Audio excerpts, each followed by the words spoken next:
Ooh. And astonishing goal. That's the way to do it. Herrera, Ibrahimovic! With 3.5 minutes to play. Now Di Maria wants it back, gets it back. Fantastic! That's the luck of the bounce off Gaston Ramirez. Top try! What a day this is turning out to be for Manchester United! Mason Greenwood hits the spot. In he goes towards Muriel. What a save, David De Gea. Brilliant save. Martial comes in brilliantly. And James, dream debut. Daniel James. Hello and welcome back to the United Devils podcast. My name is Arjun. Over these series of podcasts, we'll be discussing everything Manchester United and the Premier League in general.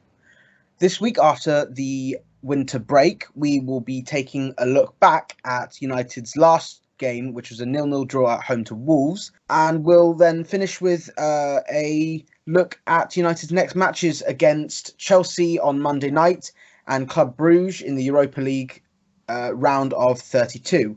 With me today, I welcome back Suraj. Hi. Must feel like ages ago since the Wolves game, and I just wanted your immediate reaction after that match. Oh, the first thing that I thought after the Wolves game was, wow, I'm glad I'm not going to be watching this team for another 2 weeks. On a more serious note, I think that the biggest positive we can take from that is obviously Bruno Fernandes. He was amazing in that game. And I think what's even more amazing is that I think he had just one training session with the team before he played a full 90 minutes. And along with that, he was just commanding players. Even after halftime, you could see him talking to a few of them saying, hey, this is how I want the ball, or this is how I'll be running. And you can play it that way. So for a player to come in and do that, just I think about 48 hours after landing in Manchester is incredible. And these 15 days of break will do him a lot of good. He'll even do the team a lot of good, especially with McTominay back. Apart from that, to be fair, the Wolves game was a pretty standard game. One thing I did take exception to in that game was the last 25 to 30 minutes, the entire game was played in Wolves defensive third. And Solskjaer pushed Bruno back, and I understand why he did it. He wanted to get Bruno on the ball more because he looked most confident on the ball in that game. But I think Bruno would have been a little more effective had he received the ball maybe 10 yards or 20 yards ahead of where he was receiving the ball. Apart from that, I think we dominated possession. Going up front, we do realize now that this bringing in the creative guy, though it has made a lot of difference, is not the end of it. We need a finisher. Mm-hmm. The issue with Anthony Martial, or I don't know if you can call it an issue, is he thrives when there are runners next to him, and with Rashford injured, you could see he was a little out of depth over there, and he. I don't remember who the defender was. I think it was Cody, but he gave Martial literally no room. I think he fell about 15 times that game. Every time he tried to get the ball with his back to the goal and turn around, he was fouled. And none of the Wolves back three got a yellow card, which I think is commendable on their part, because that was a brilliant job not letting Anthony Martial turn for 90 minutes. Apart from that, I'm just glad McTominay is back. We don't have to see Pereira again. I hope not. Yeah, I completely agree with you. I think while I do, again, understand why it was just why Bruno Fernandes was there, it's so unfortunate that, we're paying for consequences that arose in the Carabao Cup semi-final, and it's making that massive impact in this game, because I think, the 2 extra points that we got from that Wolves game would not it would not cause so much of a negative impact on what's been happening over the break, because the fact is that Everton won and Sheffield United won, which just pushed us down to 8th, which obviously we have got the game in hand, but it's still not where we're supposed to be. It's not where we might not deserve to be, in 4th at the moment, but it just feels sickening to be in that position. So we had to have won that game, and the chances that we missed with Mata, with Dallo, I can't think of anyone else. Pereira had a decent opportunity to shoot, and he passed it straight at Patricio.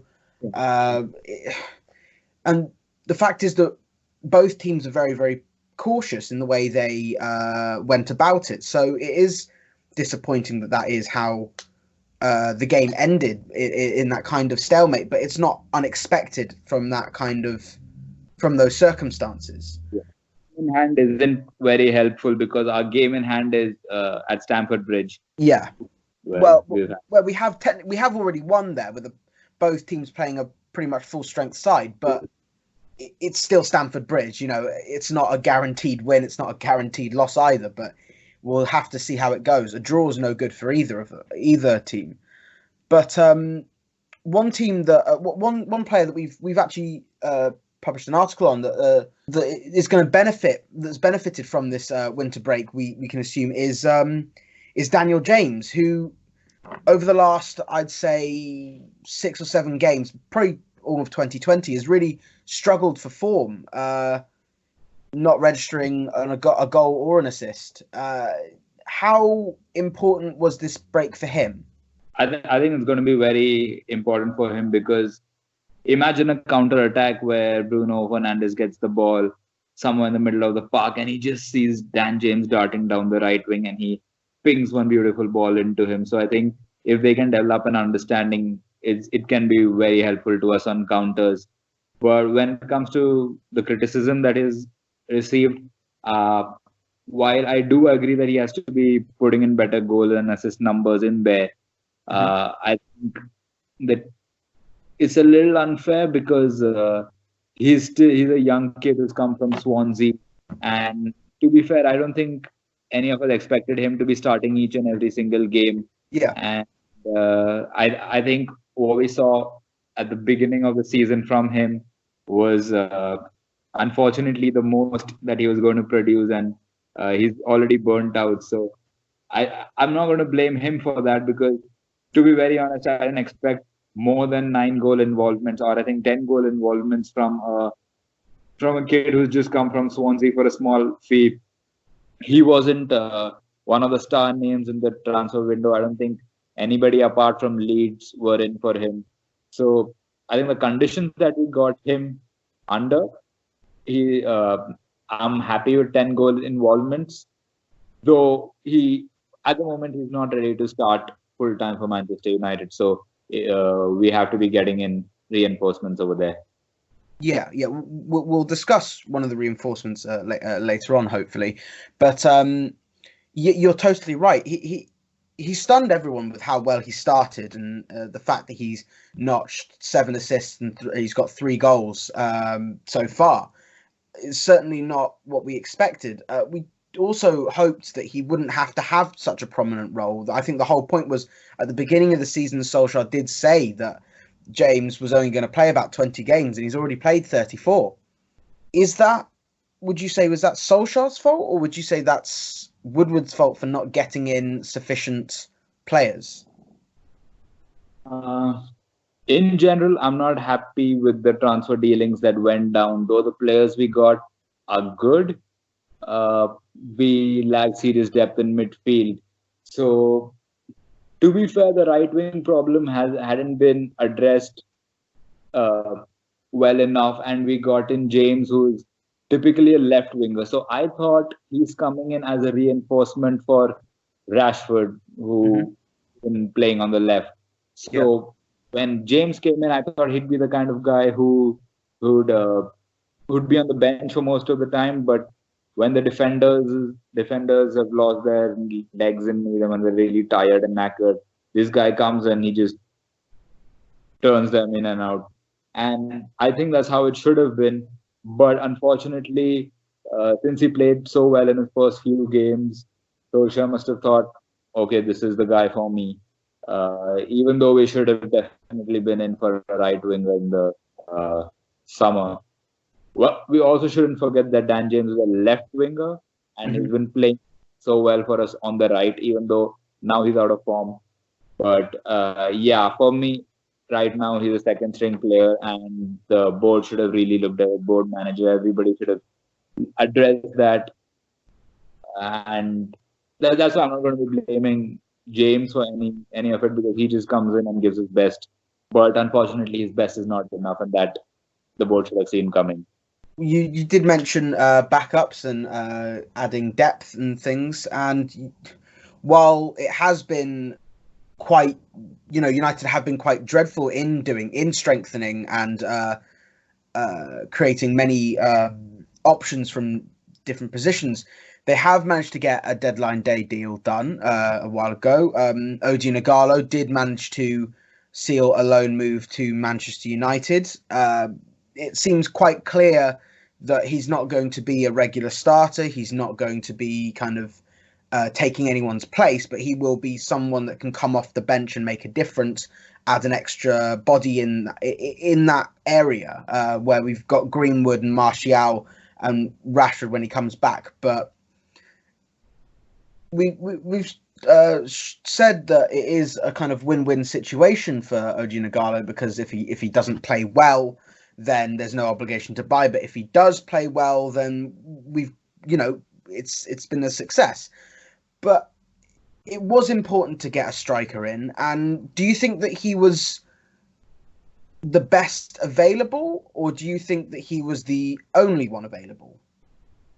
To be very fair, when we were linked to Ighalo, I had to check Twitter all over again to check if these links are by the Sun or by fake account. I wanted to know what they considered before bringing up the name Ighalo out of all the other names, considering that Cavani was available, Mertens was available, quite a few of them were available actually. I'm spacing out on a lot of names right now, but quite a few strikers were available in this window, and out of that, we've come out with Ighalo. I was really not on board with this signing, but since he's a Manchester United player, I'm going to get behind him, because that's what he's supposed to do. You can be a player in or out, a manager in or out, but during those 90 minutes, it's all about the team. So I'm just going to back him. And because we're a rich club, having him is kind of a no risk or low risk, high reward kind of situation, where if he plays well, then it's a win for us. But if he doesn't, then I don't think anybody really cares, because the expectations are so low. But when it comes to the signing, we should have definitely done better. But when it comes to his impact on the game, yeah, definitely. Even though he's been in China for the last 2 years, I'd have him over Jesse Lingard, because in his time at Watford, he was really good in the box and dangerous. And I remember Van Gaal wanting to sign him back then in the winter break of the winter transfer window of the 15-16 season, if I'm not wrong. Yeah, 15-16. He would have been really good then, but now I think it's definitely a panic buy, and I hope no matter how well he plays, we shouldn't trigger the clause to buy him, and in fact instead go for a striker like maybe Moussa Dembele or let's see who's available in the window. But I'm sure a lot of strikers better than him will be available. Yeah, no, I do agree with that. I think he is just for the end of the season, and then after that we'll look for someone a bit better, a bit more suited, and hopefully that search has already begun. We're hoping that has already happened. But someone who constantly is being linked with Manchester United is the young prospect Jadon Sancho of Borussia Dortmund. And reports from this morning from Sky in Germany have said that Sancho is set to leave Dortmund in the summer.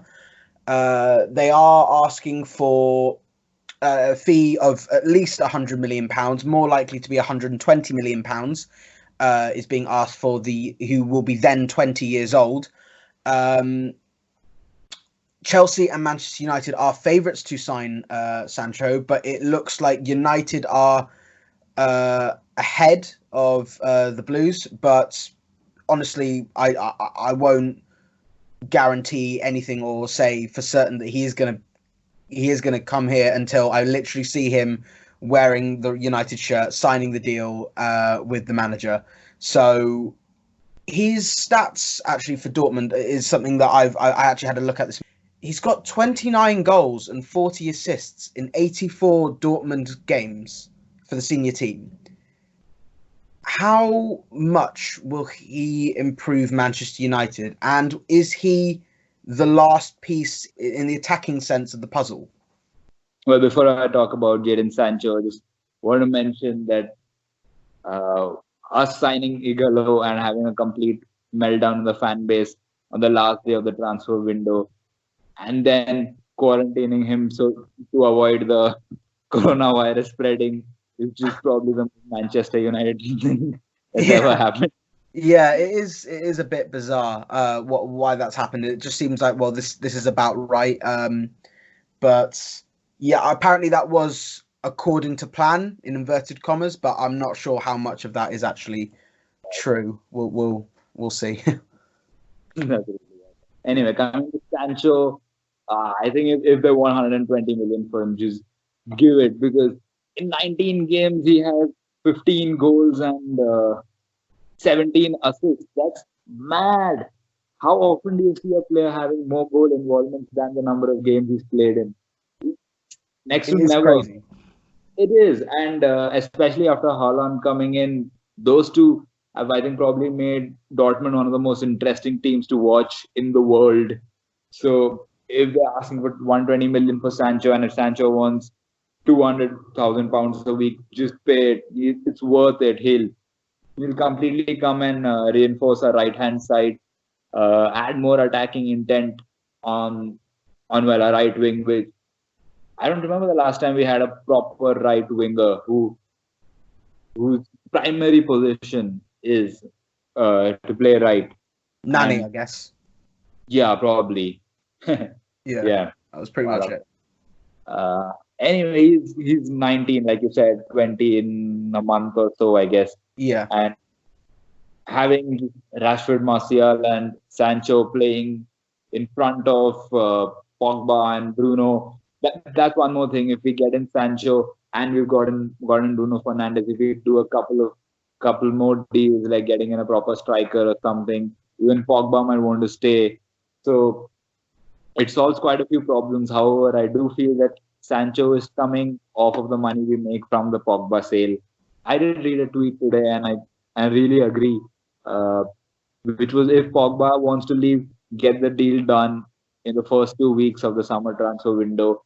Don't haggle around, because that will directly influence all the other deals we're going to be doing. It shouldn't. That's how it works. Anyway, I feel this is one of those deals that's just gonna keep pushing around. It'll be the whole will he, won't he. It'll become almost like a saga. Probably like Bruno Fernandes or the Pogba deal went on. Will he, won't he? Will he, won't he?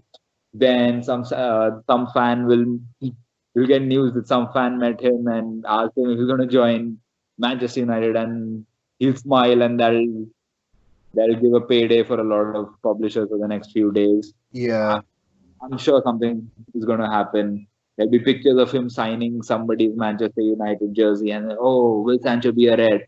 I'm sure something like that's going to happen. So, for my own sake, I'm going to track this transfer a little less. I'll just look at the sources, probably Fabrizio or someone like that. But if he does come, I'll be buzzing.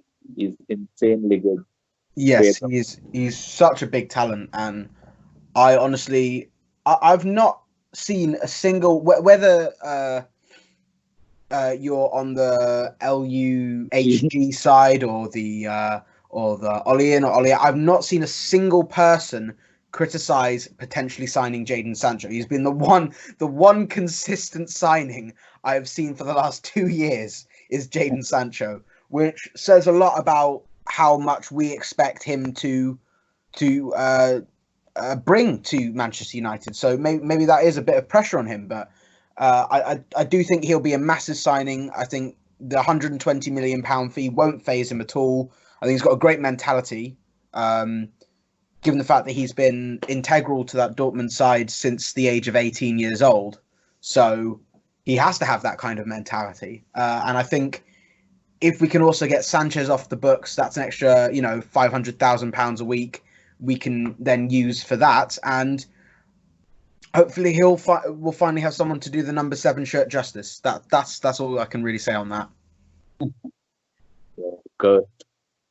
Yeah.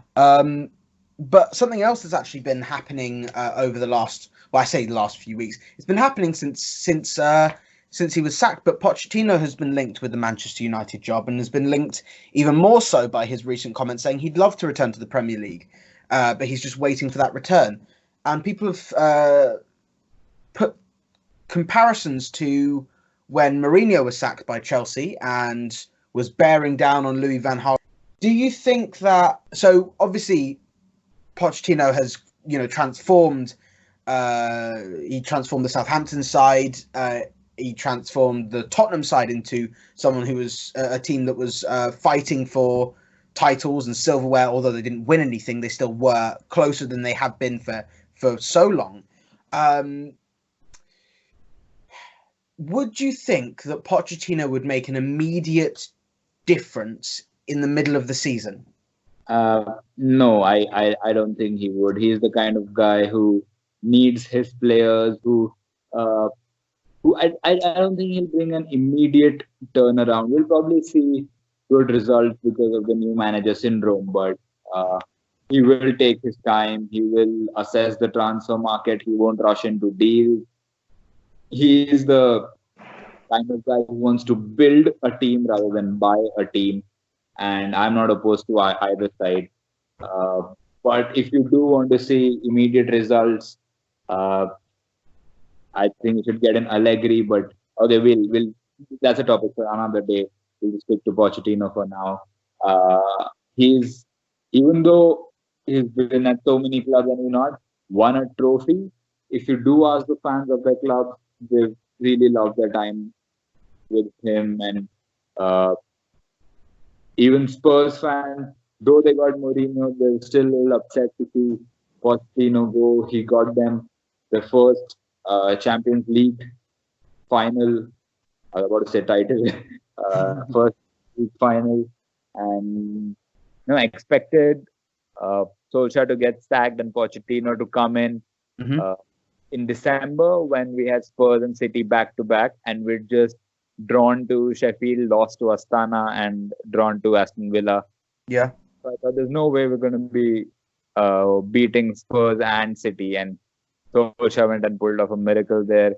And I think those two results have guaranteed him a job until probably next season at least. So that's why I'm a little surprised by these links, because if you look at it, in our last 3 games, we've won 2 and drawn 1, which out of context seems good. But one of the wins was against Tranmere. The second win was against City, where we ended up losing on aggregate. And draw to Wolves was, unnecessary. I wouldn't say unpredictable, but unnecessary. So for me, from the Glazers' perspective or Woodward perspective, this isn't the situation under which he would fire a manager. And I think Solskjaer is not leaving until the end of the season for sure. The only situation where I see Pochettino replacing Solskjaer in the summer is if we have a string of bad results like we did at the end of last season. Yeah, where I could see that. Yeah. just 1-2 games. Yeah. Plus, our last few games are we again have City and Spurs back to back in March. Mm-hmm. The last game of the season is Leicester, so it isn't easy. We have Aston Villa somewhere around April, and they'll be fighting for relegation. So I expect them to be at their best. Uh, so yeah, it's at the moment I'm not going to call any team easy because we're Manchester United. So yeah, I don't think Pochettino is coming in anytime soon. I'm a little surprised by the links, to be fair. Mm-hmm. But if he does, I think that should be the first business of the summer before I'll probably wrap it up in the first week. Right. So that everybody will have time to settle in. Okay, thank you. Yeah. I do feel like it will be it could be more on the cards if United do fail to win any silverware and fail to get into the top four. I do think that Solskjaer will be almost forced to going. I do feel then the season has been a failure in that sense, because then we won't have got into the top four. We won't have got any silverware as we were kind of told was the aim. So we would have then failed in that aim. I do hope that if we do get Champions League football next season by one way or another, that may not be enough either. I think it will have to be a bit of the Jose Mourinho first season where you do get Champions League football by winning the Europa League or by getting into the top four, and then the FA Cup on the side would be very, very commendable. And I do think then Solskjaer would be given the summer. I think there are circumstances which could lead it to Pochettino taking over, but honestly, I couldn't say whether it would happen. I mean, I wasn't sure if Jose Mourinho was going to come in after Van Gaal won the FA Cup, and then Van Gaal got sacked the same day. So what goes on behind the scenes is quite terrible at times and quite cutthroat. So I guess we'll just have to wait and see. And I think it's just about being patient for those who want Solskjaer to succeed or those who want Pochettino to come in. It's just about waiting for the end of the season and then assessing it then, because I don't think anything's going to change before that unless something atrocious happens. But I don't see that happening personally. I think Adidas cutting down every time we don't get Champions League, they cut out some amount of money, and one of these days Woodward is going to realize that no, we're going to lose a lot of money if we keep trusting in the process rather than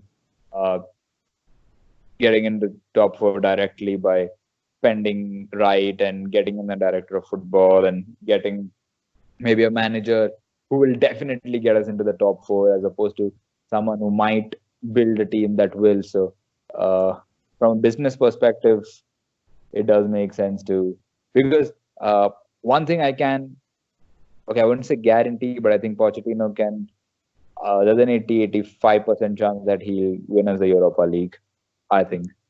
Pochettino? Yeah. If we do get him in soon. Okay, yeah. Not sure what to think of that, actually. Yeah, I hadn't thought of that at all. I honestly do think it will depend on how that first game goes against Club Brugge, because I believe it's a home game. Yeah, it is a home game. So however that goes, because they're going to want to park the bus, and they did do a number on Real Madrid a couple times, and they kept them at bay for a while. So I would like to see how that first game goes, and then we can kind of see how that would transpire, because away game, right?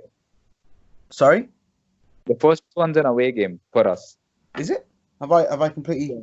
Yeah, I've looked to the wrong side. Yeah, sorry, away game. So that will 100% depend on how that goes, because you think about the Europa League games under Jose Mourinho, they weren't blown. Only one game was United scored more than 2 goals in the knockout stages. So it is narrow, it is tight, and teams will park the bus against Manchester United. So it's whether they can get themselves in order. I mean, they only won once away from home so far in the Europa League this season.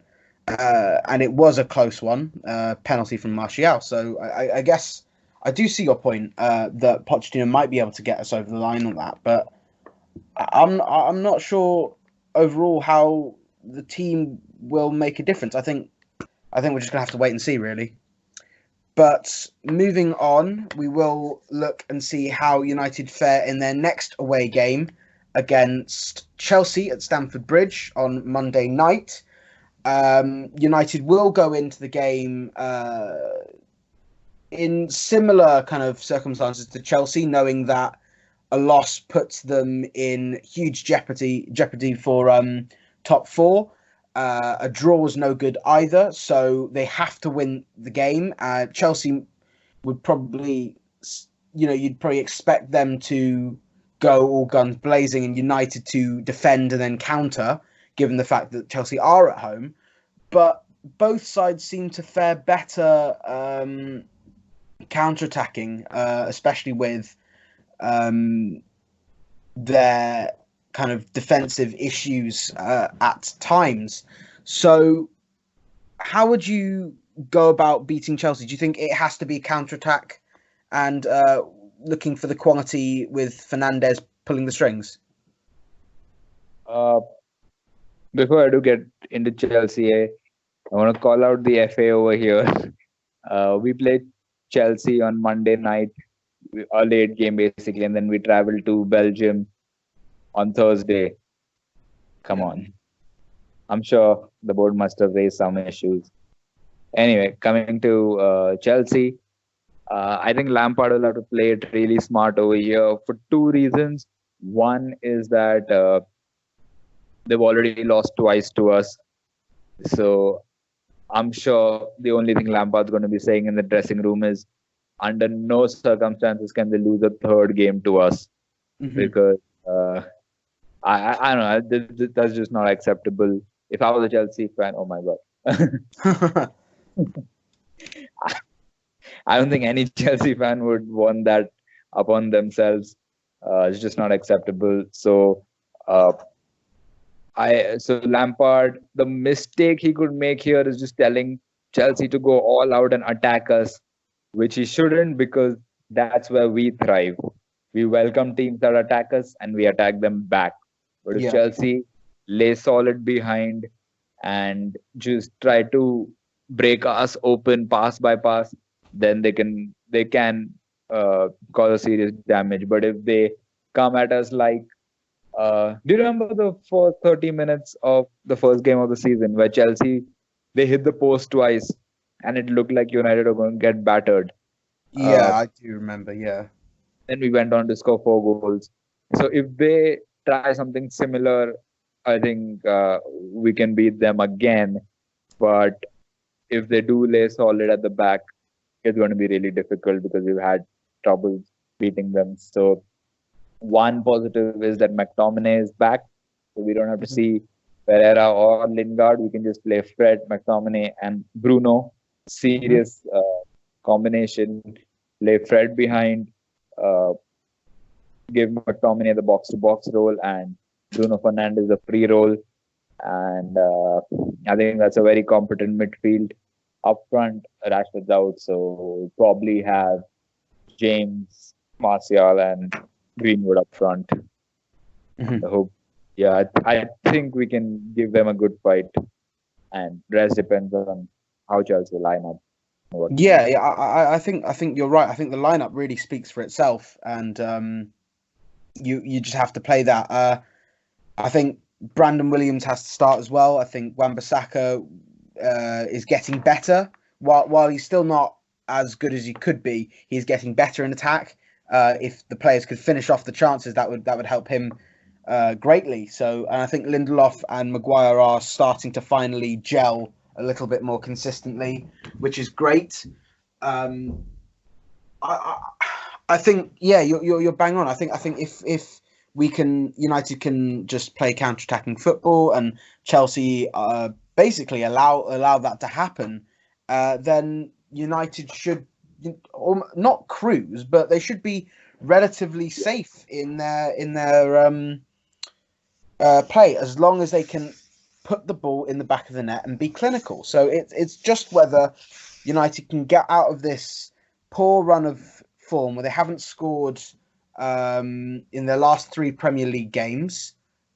So it's just whether they can actually break that drought and score the first goal. And I think the first goal is going to be the crucial goal, because as soon as that happens, either side is just going to hold back and let the other team try and break them down and then counter. So it is really about who starts the best and then who can defend for longer, really, at the end.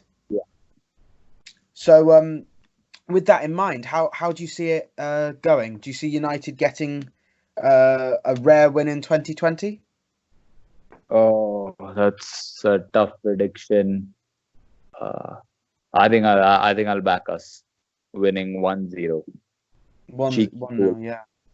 I did say I was relatively confident that United could get a 3-0 win if Chelsea play into United's hands, which I don't think they will, though. I think after seeing what happened to with Leicester and how quickly and easily they got beaten,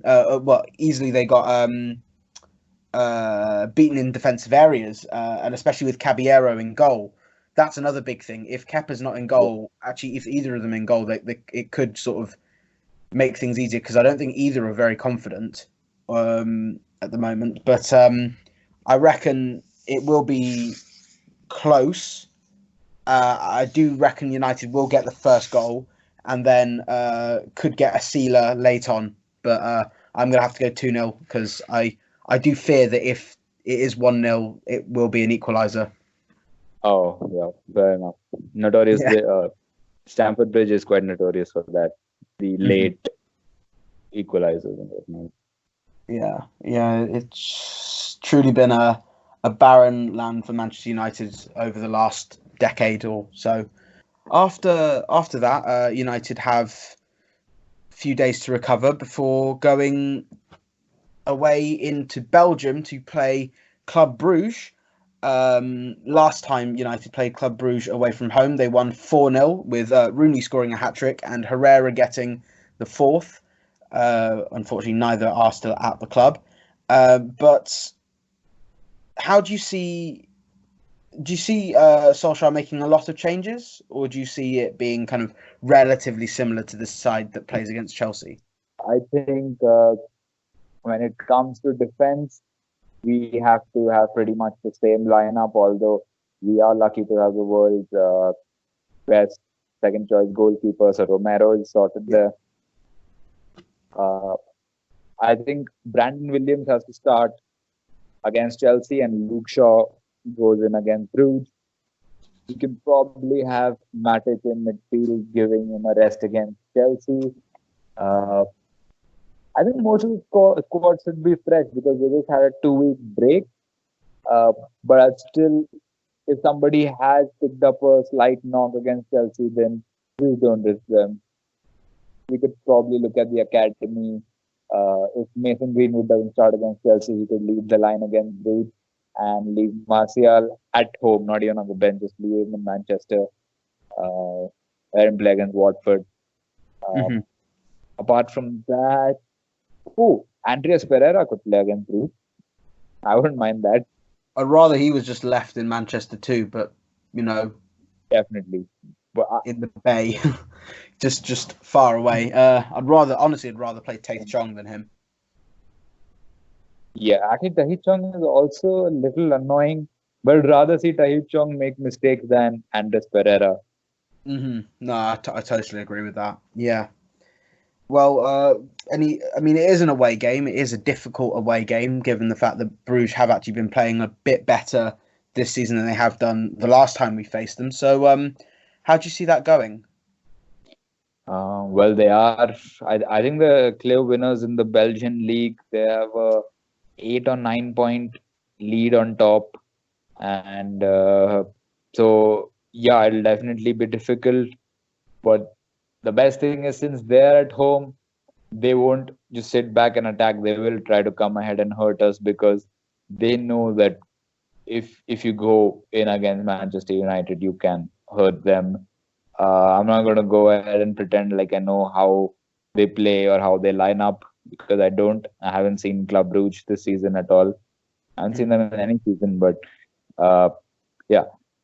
So I think even if we get a slight one goal victory or an away goal draw, that's fine with me. We can come back to Old Trafford and beat them. So you can just play it safe in Belgium for now. The only thing I'm concerned about is avoid a loss, because if we lose, they're going to come to Old Trafford, just park the bus, and we're going to have a hard time there. So just don't lose. Get a draw or a small win, and get the job done in Old Trafford. Yeah. Just for just out of interest, the away games they played in the Champions League, they lost 5-0 at home to PSG. They lost 3-1 at home to Real Madrid, and they drew, I believe, 0-0 at home to Galatasaray. So they haven't got the best results at home, especially since they actually only lost 1-0 to PSG away and drew at the Bernabeu. So have got some problems at home in Europe so far. So hopefully we can see the team prevailing. I reckon it might be a 2-1 win away, but I'd like to see Greenwood shining, and I'd like to see Mata kind of showing his quality. Maybe Lingard having a bit more confidence too. We'll see how that goes, but it is going to be an interesting match, and it's going to be a chance for players to push for the first team regular spot. You'd hope with Bailly and Tuanzebe and Fosu Mensah and all of them back or coming back, that they'd try and you maybe even cycle one of them into the lineup and see how they get on. But we'll see how that goes. Well, hopefully United can get a positive result. I think they will. I agree. I do think that if they don't lose, it will be hugely helpful coming into the home game in the second leg. So I can see United winning, and hopefully get a few players' confidence up after some poor performances. I did actually watch Bruges. I'm sorry, I completely forgot. I did watch the PSG versus Club Brugge game. It just reminded me the final. But I wasn't really watching Bruges in that game. Mbappe came off the bench and scored a hat trick. I was watching that more than Bruges. So fair enough. I still don't know much about them. No, I can't say that either. I'm just looking at the scores, really. I mean, I did kind of watch a few clips from the away game against Real Madrid, but it took a while for Real Madrid to seal the game. So that's all I can really say on that. It is going to be difficult, it might be, but stats sort of show that they haven't had as good fortunes at home as they have away in Europe. Let's see how that goes. That is all we have time for this week. Thank you for listening, and thank you to Suraj for joining me. Always a pleasure. Tune in next week, in which we will discuss the two games against Chelsea and Club Brugge, and preview United's next matches against Watford in the Premier League and the second leg against Club Brugge in the Europa League. If you have any questions or any topics you'd like for us to cover, then please comment below on the video or on the Twitter or Facebook post. And if you enjoyed this, please like this video, subscribe to our channel, and follow us on Twitter for all of our content.